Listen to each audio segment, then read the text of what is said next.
Welcome to Leaders with Heart. I'm your host, Paddy McDonald, and today we're speaking with Miroslav Petrovic, who is the founder of the Enlivened Speaking Institute and the author of the book, Give Them Goosebumps.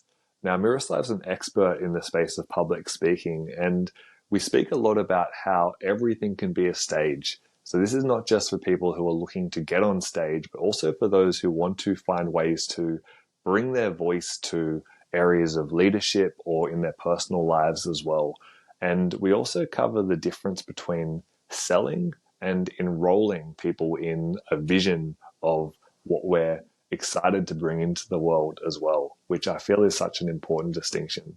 Some of the concepts we speak about today are really applicable to all areas of leadership and life as well, such as how seeing what we're doing, whether it be speaking or anything else, as meditating with our eyes open can give us a different way to relate to the situations that come up for us. So I got a lot out of this conversation. I feel really inspired to continue to step into the larger versions of myself through all of the different challenges and fear that come up and go on that own version of my hero's journey that we all have.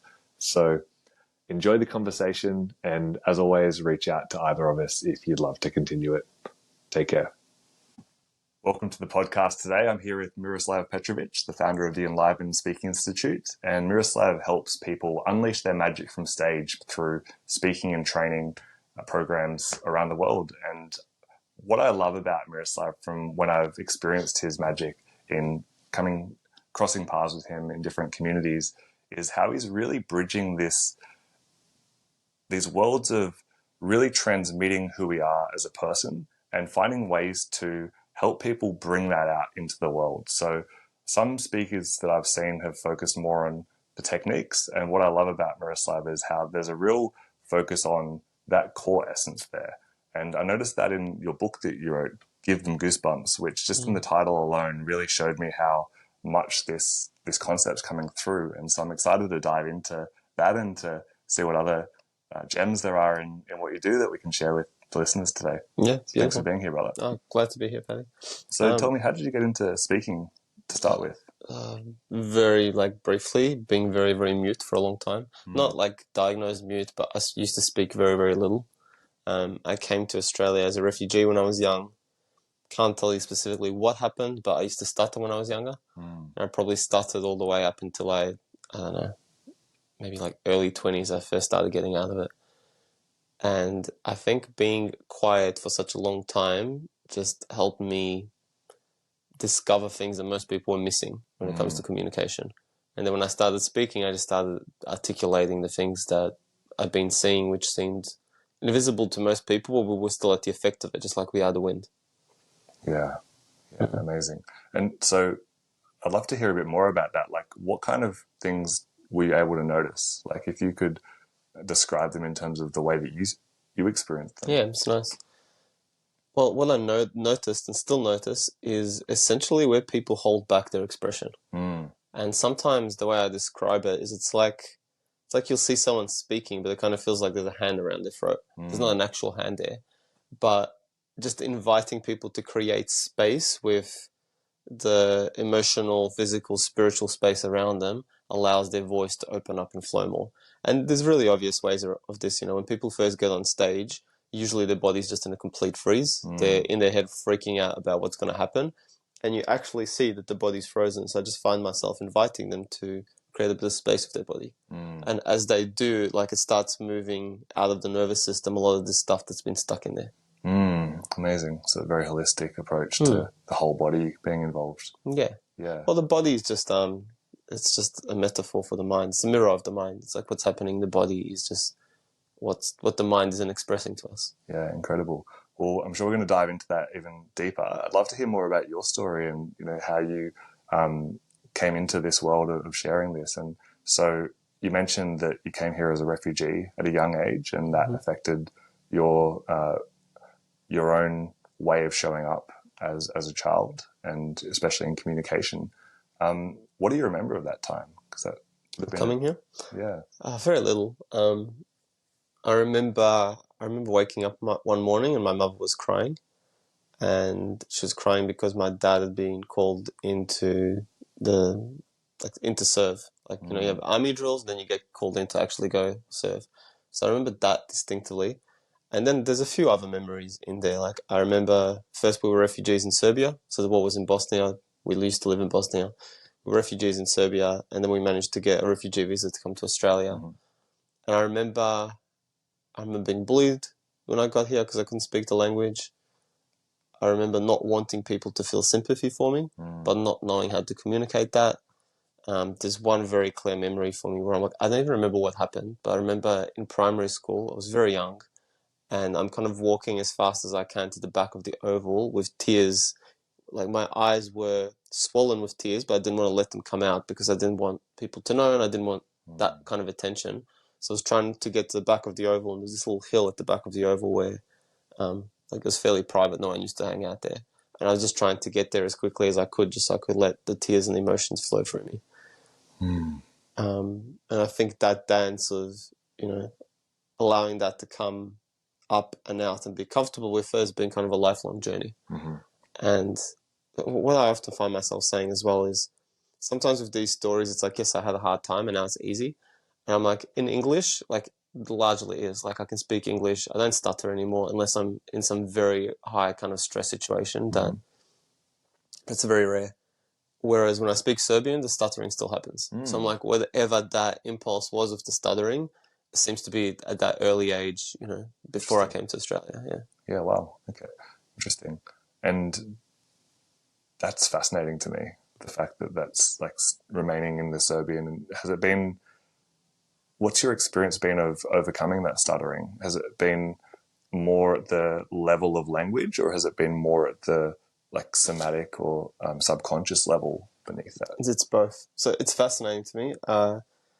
Like, when people ask me, how did you get to where you are? I was like, it's probably 100, if not 1,000 times of recognizing I'm so afraid to say something or to speak or even to give someone a hug and then doing it anyway.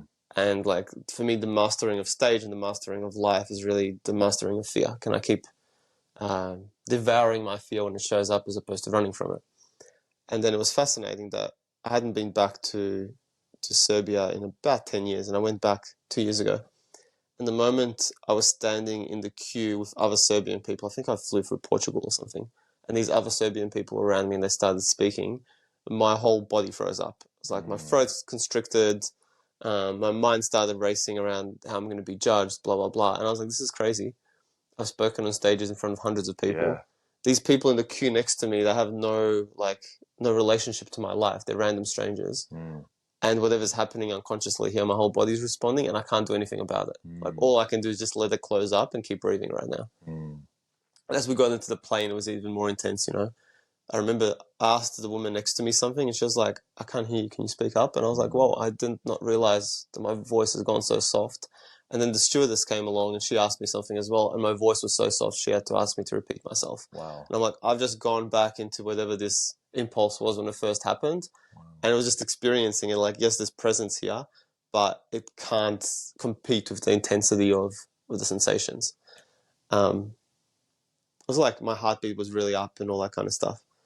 And how I've been dealing with it is the same way I dealt with it in English. It's like, can I just keep leaning in to the spaces where I can use my voice?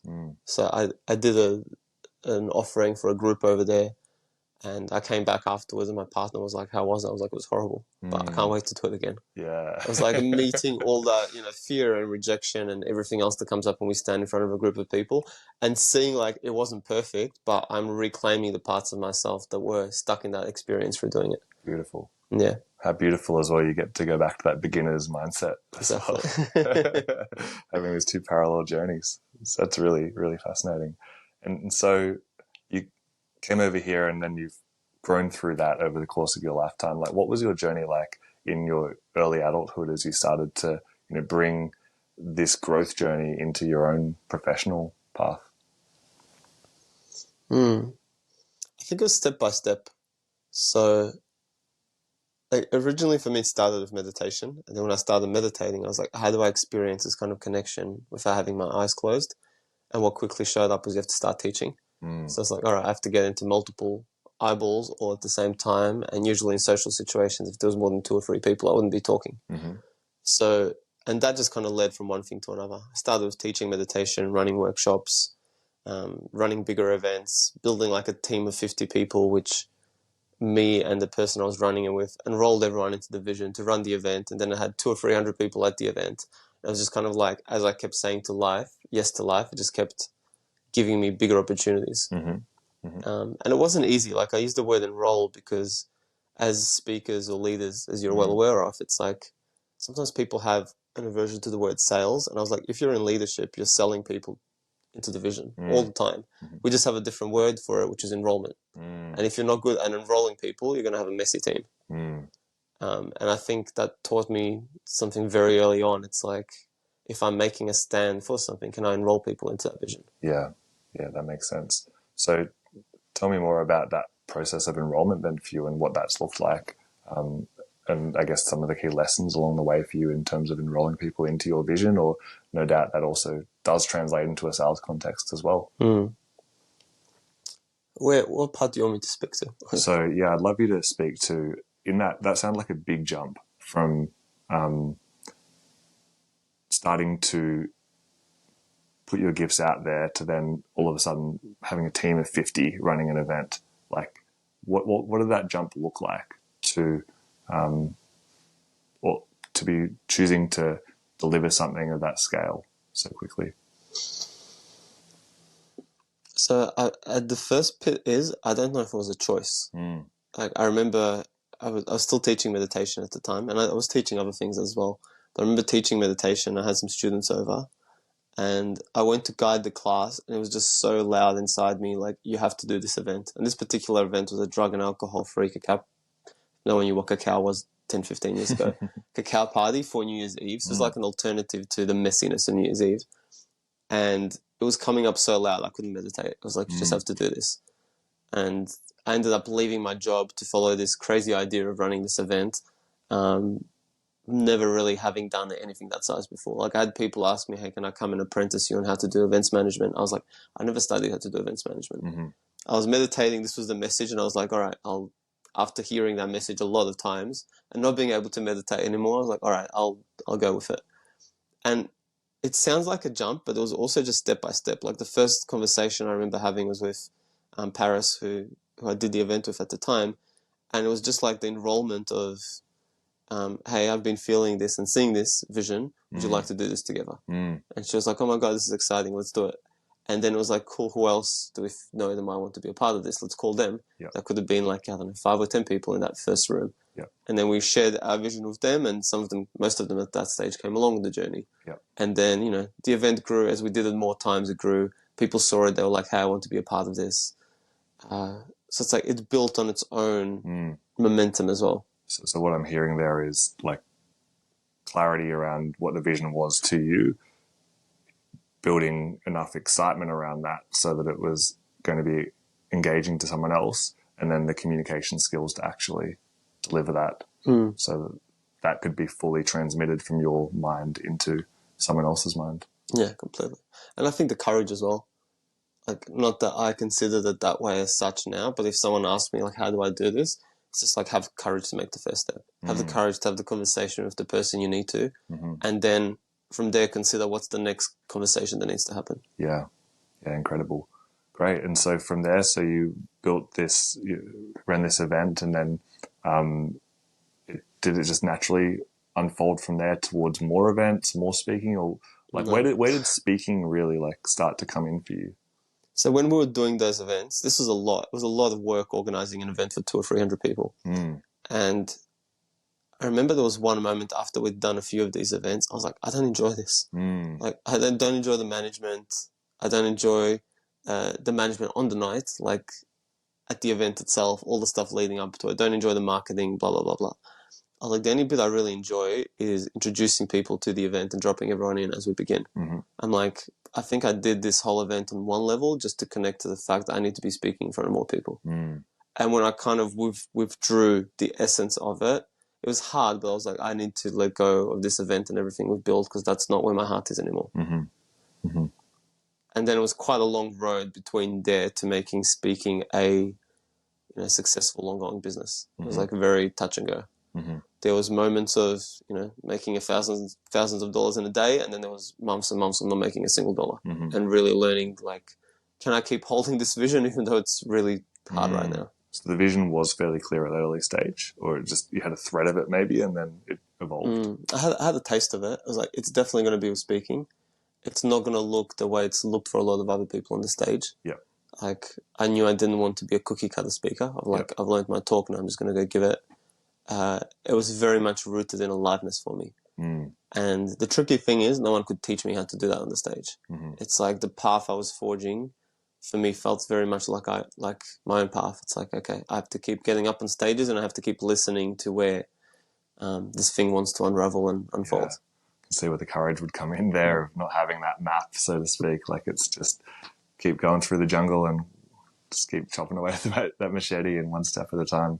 Yeah, that's it. Yeah, man, 100%. So beautiful. So from that point then, like, now you're seen as a real leader in the industry in speaking, and someone who has really like been able to build a framework and a model that like people can come and learn from you and like get consistent results. Like, what sorts of things do you what are your principles, I guess, that you like to share with people? Yes, it's good. So there's two key principles. I'll start with the first ones. The first ones are, for me, competence on stage involves three things. The first one is a connection to ourselves. The second one is a connection to the audience. And the third one, you can call it owning the stage. So it's like the thing that's bigger than both me and the audience, or you and the audience. It's like there's a bigger reason why we're coming together. And the way I break down speaking is you have incompetence, which, people are terrified, they choke, they can't even get words out. Don't be ashamed of that. Like, I had to go through that. We all did. You just see it as like, oh, that's part of the journey. The second stage is competence. So where it gets funny is because I would say some people skip over competence and go to consistency. Consistency means you can repeat the same result over and over again. Doesn't mean you're competent. You have enough competence, like you've opened that doorway just enough so you can create consistency. But the moment you have to speak maybe to a different audience or a different topic, or your PowerPoint slides die, like, you lose that competence very quickly. It's like, oh shit, now I'm swimming with the sharks. So for me, like, in building it in this way is like, can we create, and I'm moving into a bit of the wider blueprint, if you will, but in what I call the old school system of speaking, we used to build confidence through things like memorization. So it's like, if my mind is strong enough and I can remember all the things, that's going to keep me safe. Whereas in my model, it moved more towards connection. If I can have a connection with the audience, I'm already safe. Yeah. And then it's like, what do I want to share, and what's the message I want to land for them? What do I want to inspire inside them from there? Yeah. And then on top of competence, for me, is really mastery. And mastery is like when we let go of everything we've learned and we're just willing to brave the unknown. And doing that in a group of people when you're on stage is perhaps a lot scarier than just doing it when you're sitting in meditation or, whatever. Yeah, for sure. And I guess just want to also anchor in here that when we're talking about stages, we're talking about all parts of life. And in leadership, it's like often leaders are speaking on a stage every day in front of their team. It just maybe isn't elevated above them. Completely. That's a great distinction. Yeah. And when you talk about that mastery piece of like just really being able to like step into the unknown, do you have any practices or tools that you rely on and perhaps share with others in terms of being able to stay grounded in that experience and stay as present as possible? Yeah, meditate a lot. Yeah. Well, it's two things. So I did a TED talk, and the TED talk is called Metaphere.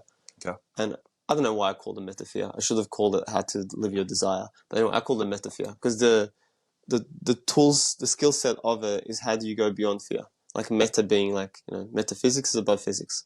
Metacognition, what's above cognition? And it's like, in recognizing that, to do that on stage, you have to build a habit of doing it every moment in your life. So for me, all these stories I shared with you, it's like, it's been a lifetime of, I'm afraid of doing this and my voice wants me to do it and I'm just going to do it anyway. So when you get to the stage, it's like, you're not hiding, you're not pretending, you're not having to be a professional speaker.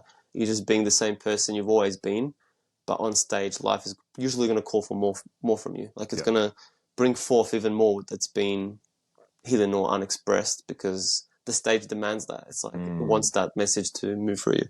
That makes sense. So it really sounds like a tip of the iceberg moment where, kind of like an athlete, right? They have all this training, which is our life, and then they have game day. Exactly. Yeah, so that's really and I'd always love you to correct me if there's anything you see in here that can shift, but I kind of really see that metaphor of the stage as you don't actually need to do anything when you're on the stage. Like once you step on, just let the flow take over, because trusting that all the training you've done in life, and probably also targeted towards that actual moment as well, will prepare you to be the person who can just be present and deliver what's needed in the moment. I'd say yes, and Yeah. like for someone like you, I feel that would be a very good piece of wisdom. And I can see inside you, and I can see with this conversation, there's a degree of depth here that doesn't always show up in life. Like you've done the work to have the capacity to meet life in that way. I've seen people do that and then just talk absolute hobble wobble for 20 minutes. I'm like, their system's just fried. They don't even know they're kind of doing this on stage. Yeah. And you really do need a degree and a resilience of presence to be able to do that when, 100 eyeballs hit you. Yep. Because often what happens for people is, I don't know if this is from the Navy SEALs or something, but they say you don't rise to the occasion, you fall to the level of your training. Yep. Yep. And it's exactly the same thing. Like no matter, and even Mike Tyson's line, everyone's got a plan until they get punched in the face. Yeah. And the stage punches you in the face, just in a very different way. It's like it's your identity is on the line, and it's life or death based on what you say when you're on a stage, which can be scary to the whole system. Even if you think you're fine, it's like the heart, the pulse, the contractions that happen.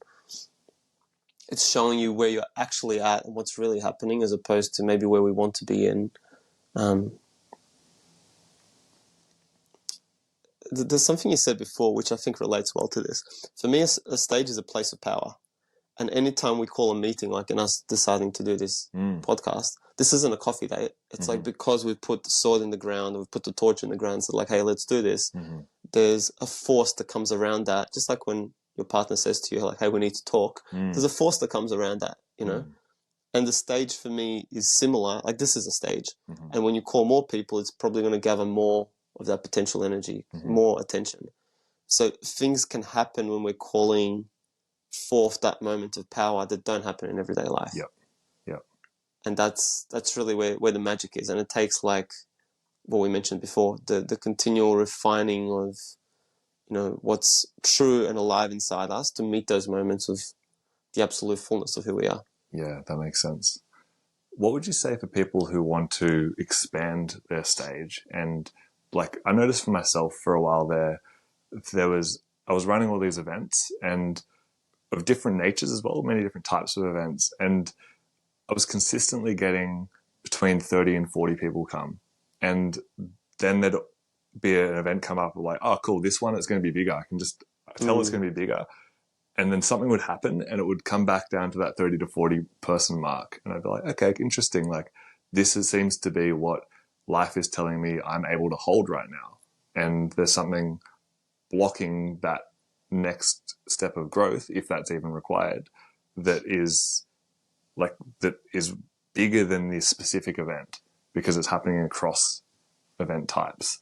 And so I guess like for myself, I'm interested in like, have you noticed patterns like that in the work you've done with yourself or other people?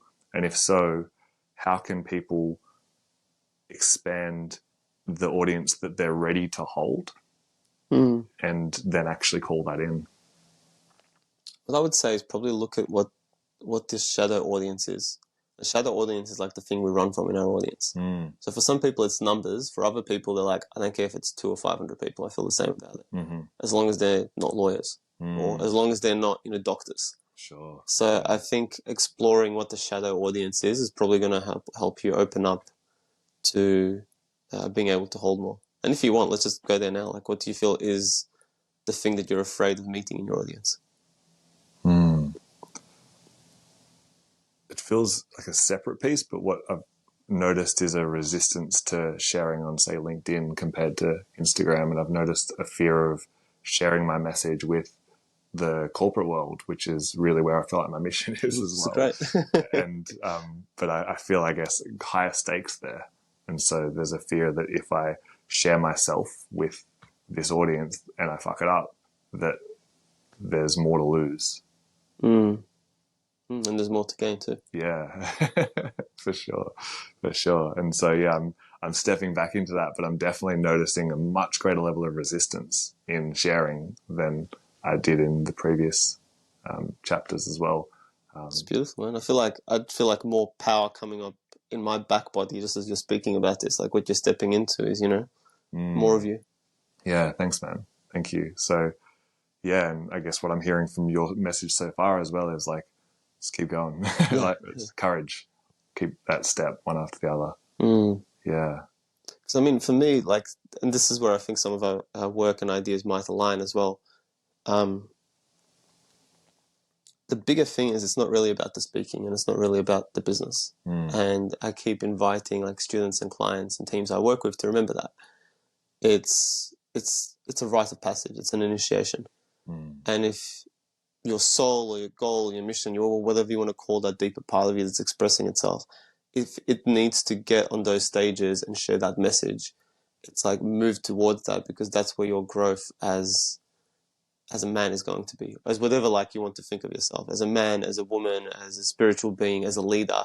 Like that's where your growth is, and anything else is usually like just a way to procrastinate, to do the thing that really wants to be done. Yeah. I hear that.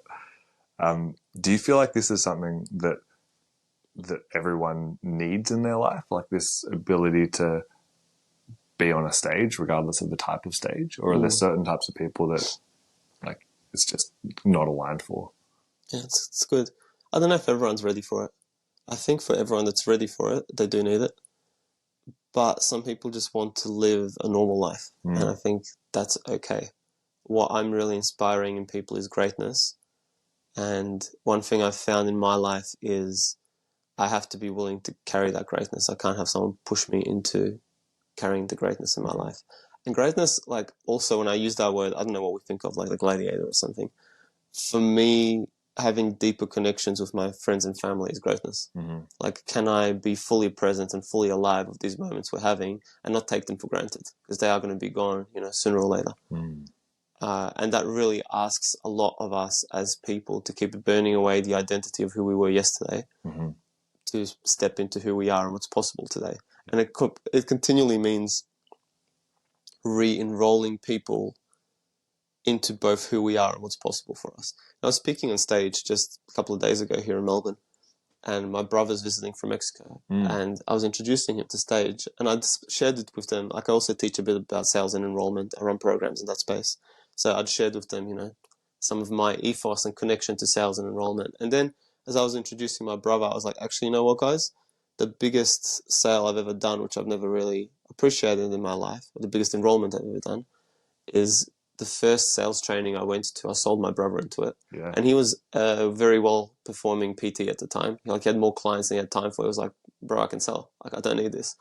And I sold him into it, and his spiritual awakening happened at that training, because the guy that was running the training was both, yes, running sales training, but he was also very spiritually aligned. And because of that moment, I've had a brother to go on the spiritual journey with. Wow. And because of that, it's filtered into my family. And it's like the conversations I can have with, my brother, my auntie, my sister, my dad.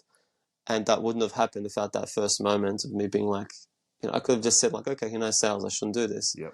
And in my heart, it was like, whatever this is, I want him there. And I have to find a way to communicate this, which means I can't pretend to be who I was before having this conversation with him. That's a beautiful example, man. I love that. And I'm really hearing this theme that's within sales. And I don't know if I've really looked at this like this before, where using that example, you're expressing your desire. You had a want for him to be there, and there was a way to do that didn't dishonor his sovereignty, that allowed him to still be his own sovereign being, but also really drew him into your desire and your vision, and like in a way that like elevated his experience of life, not just because of the result, but actually by that one interaction of you being like, there's a vision here, bro, come join me. Like that moment itself is a moment. It's really beautiful. as well. And I'm processing this as I'm speaking it, because from a sales point of view, and again, applicable to many other contexts, but from a sales point of view, I know I still have a lot of internal resistance around selling. And when I can connect it to an authentic expression of my desire for a vision that is exciting for both myself and the person I'm selling to, like, I actually feel more like I'm, standing at the starting point of this adventure that I get to like bring someone along with. I'm like, come on, like this is going to be incredible. Like, what are you waiting for? Just join me. And if not, like, yeah, cool, you got someone else that's calling you, but like, you don't want to miss this one. This is going to be amazing. And I'm feeling like the energetic shift in me that is relating to sales in a different way. I'd love to hear your thoughts on that from your experience. Yeah, there's been, so firstly, the resistance is something I'm very familiar with as well. Yeah. I used to judge the shit out of people that used to do sales, and especially sales and spirituality. Those two are just incompatible. It's like everything should be for free. And then I grew up and I realized that's the demons I have to look at. Like, whatever sales is in my life is the stuff I can't touch with meditation. No amount of meditation is going to help me move through that. And quite often I found myself saying to people, I'm like, you don't need another ceremony or another process or another healing modality or more coaching. You just need to start selling. Like, that's where you're going to grow up, basically. And I think it asks us to deal with a few very important things, like our relationship to power, to manipulation, to money, to making a stand for people, to not just taking surface level words and actually connecting to what's happening underneath the surface. And it takes a lot of presence. It takes a lot of like looking at our own stuff continually. Like, I think sales is one of those areas continually where it's like, am I making the sale for me, for the other person? Do I want to work with them? And also to realize that there's no wrong or right. Like, sometimes people are like, I don't know if this is a 100% match. I'm like, was the first job you had a 100% match? It's like there's a big unpack that we can go into here. But for me, it's like that sense of integrity. Can I support this person? Do I want to work with them? Is what's important, Yeah. And I feel the more we do it, the more we get clearer around these things, where it's like when you do have that direct match, it's like having the skill set to be able to unpack the things that are in the way so the truth can be revealed. And then it's an easier decision of like, hey, I want to step in and do this work or not. Am I touching what you were asking about? Or? Yeah, definitely. And I'm definitely keen to go into that unpack as well, because it's a topic that I think, like, even for people who are more in the world where sales is a part of their lives, like, I feel like there still is a lot of edges there for people. And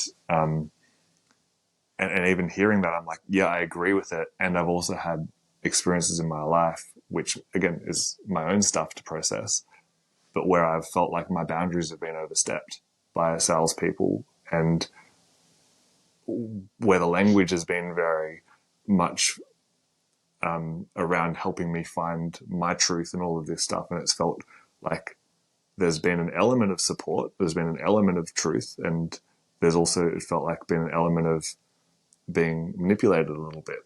And again, like, there is definitely something in there for me around my own growth journey in working through that resistance.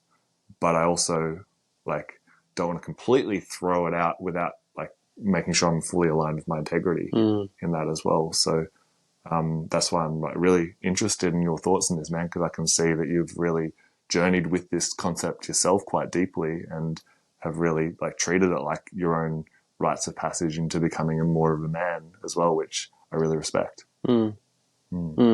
Yeah, there's some good stuff you're saying there. I don't know. Is there something specific you want me to speak to? Like, I feel it's a big topic.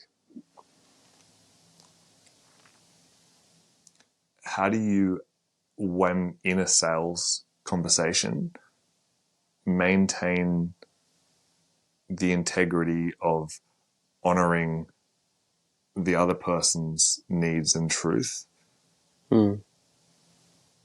I would say, in whatever words you think, but either as much or potentially even higher than your own needs. Yeah, okay, so this is good.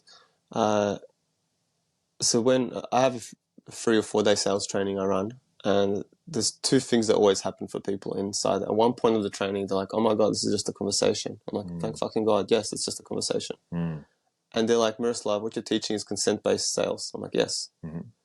And what that looks like is just having consent when you do things.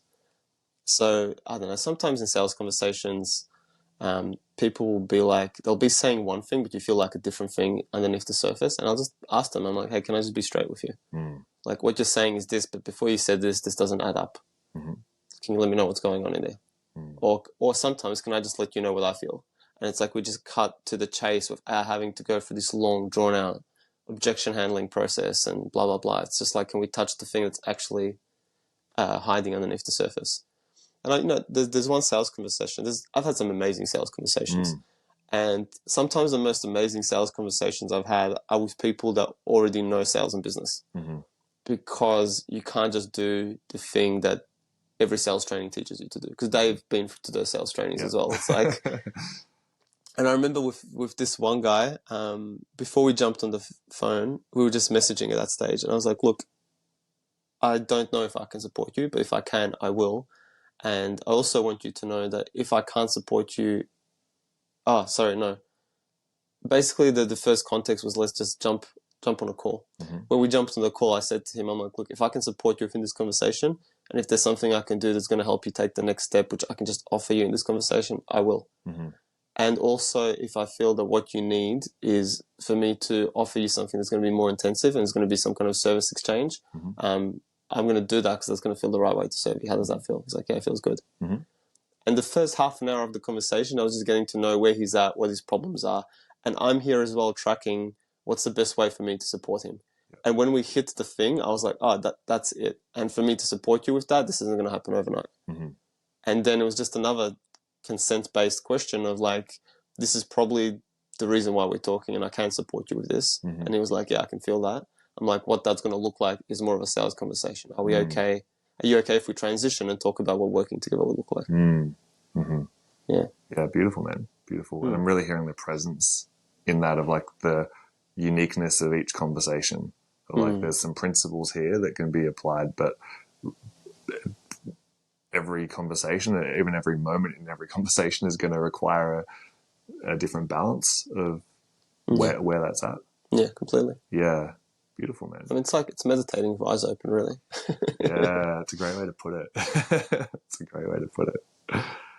Is there anything on meditation that, like you said, you used to teach meditation? How would you recommend people to let's start with, how would you recommend people to build some form of practice with meditation if this is relatively new to them?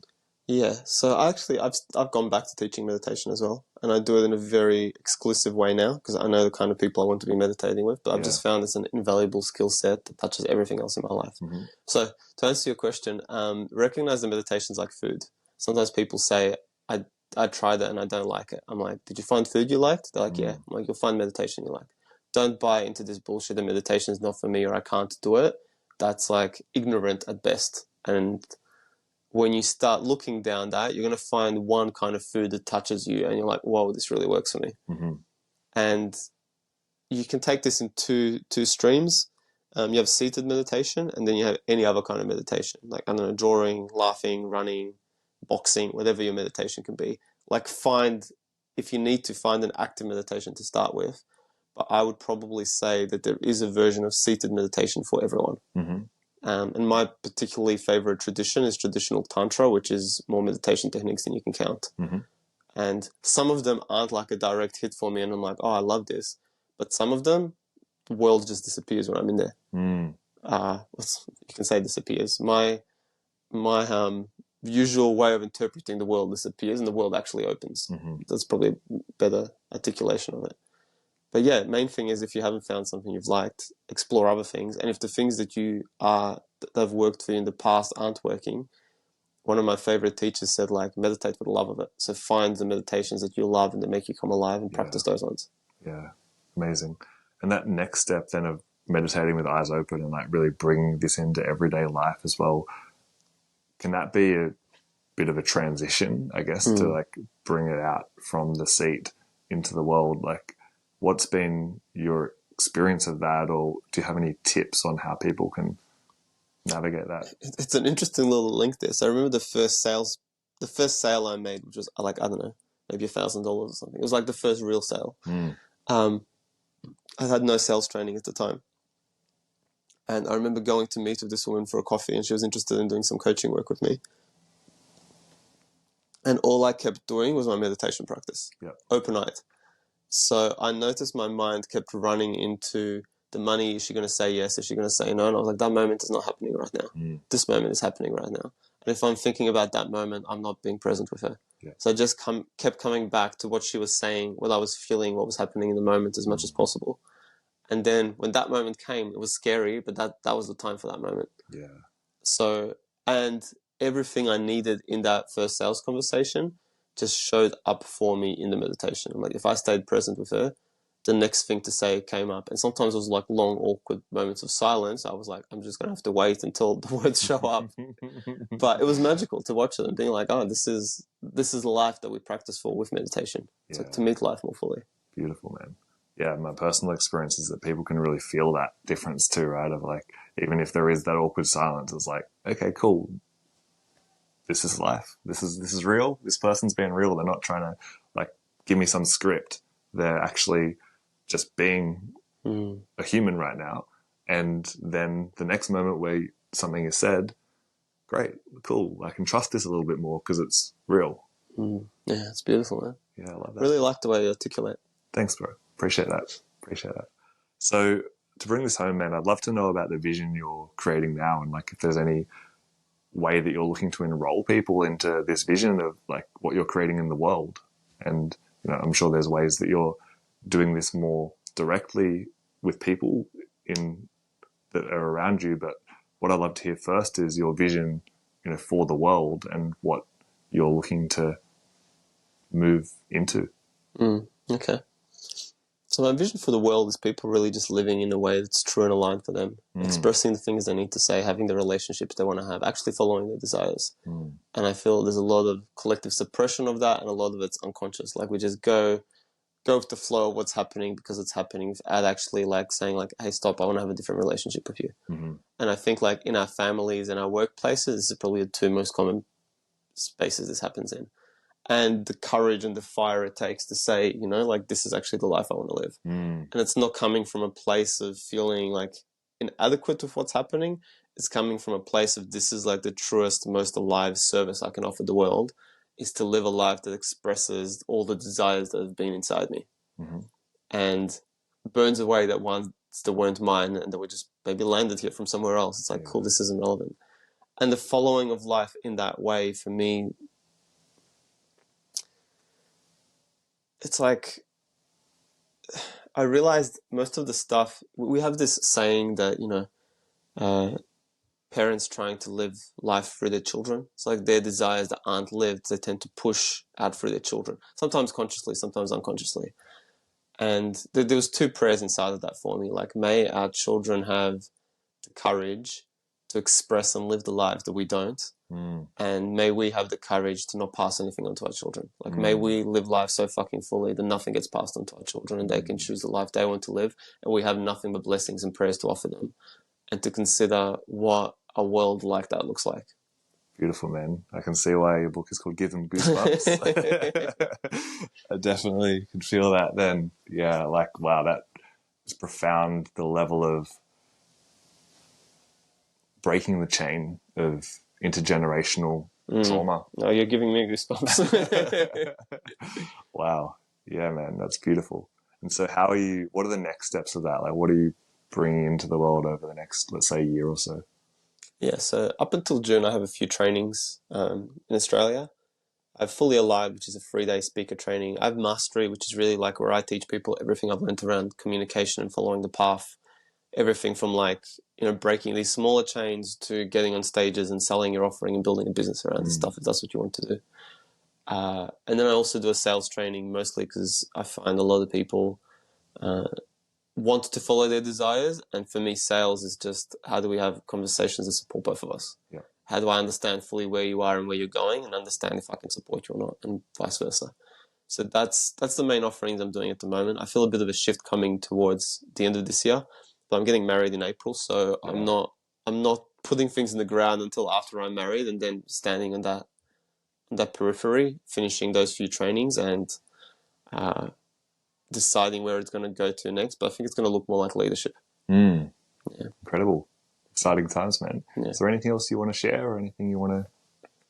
I really appreciate this conversation with you, Paddy. It's been really good. I do a lot of podcasts, and I love the depth and intimacy and connection you're bringing in, and also like the pieces you've brought forth for me. There's some things I said here today. I'm like, it was really beautiful to articulate that for the first time. So it's a real gift. Amazing. Thanks, brother. Yeah, and just to share with people listening, like we've crossed paths a few times, but we haven't really had a chance to fully drop deep. So it's been really special to get to know you on a deeper level as well, bro, and really honoring the gifts that you're sharing with the world and the way that you're bringing, all of yourself, including your challenges, including the shadows, including the pieces that like feel scary to share with the world. You're sharing that with the world and helping others do the same. And I've got so much respect for the way that you're doing about it, dude. So amazing work. And thanks everyone for listening. If you want to connect with either of us, we'll put the links to the show notes. But for now, just massive gratitude to Miroslav for this conversation. Thank you. Thanks so much. Much love. Thanks for listening to Leaders with Heart. We appreciate you being here and helping us spread this mission of seeing the world led by inspiring leaders who are living from their heart and fulfilling those around them to bring the world into a place of harmony and peace. And through our work at Leaders with Heart, we're also engaging in coaching with leaders and organizations across the world. So if you'd like some support in that space, reach out via the website, leaderswithheart.com.au, or the links in the show notes. And if that's not your journey and you just want to continue to connect with this vision through listening to this podcast, we massively appreciate you too. You can also share the episode, like, comment, subscribe, leave a review, all the things. And myself and the guest appreciate you massively for supporting this mission. Thank you and have a beautiful week, and we'll see you soon.